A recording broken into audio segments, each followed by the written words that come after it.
Atomic Pop, which is a sister store to Atomic Books located in Hamden in Baltimore. Why are we located in Hamden? Well, we're within walking distance to our bookstore, so it kind of makes sense. Plus, I live in Hamden. I spend most of my time here, so that's why we're here.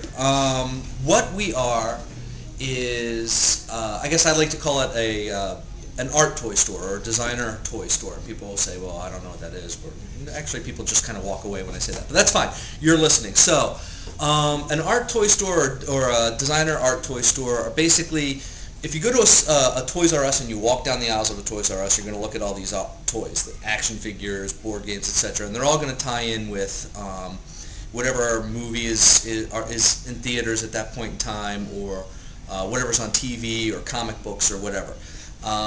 This is kind of the opposite of that. Most of the stuff that we carry in this store is designed by artists, and it's not designed to tie in with any sort of franchise or licensing. It's designed to create a character or art, and then sometimes what they do is they retroactively kind of go back in and start developing stories about the characters in reverse. So it subverts the whole sort of toy thing and kind of lets graphic designers, illustrators, graffiti artists, outsider artists, etc., tattooists, create their own sort of characters and designs, which then are converted into toys. Now, what you're looking at here are blind boxed or mystery boxed toys. They're done in limited edition series. You don't know what's going to be in the boxes. Each one is its own series of toys. And they're designed by different artists. In some cases, a group of artists have designed them, etc.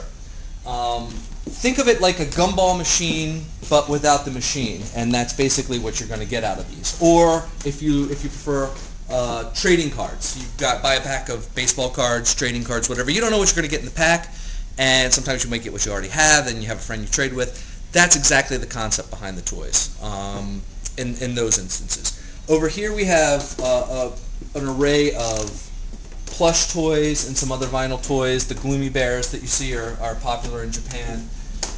And of course, since this is all tied in with art, we have a large selection of art books based on the toy culture, based on Japanese pop, based on illustration, lowbrow art, outsider art, graphic design, etc.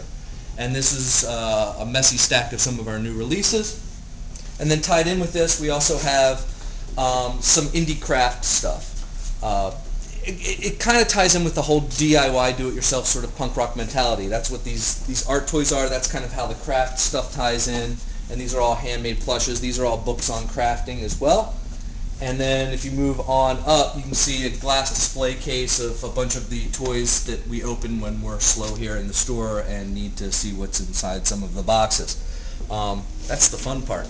And then usually toys that are more successful or artists that are more successful get elevated to these larger scaled toys. So these are more expensive. The ones that you saw that were in the small mystery boxes run you anywhere from $2.95 up to $9.95.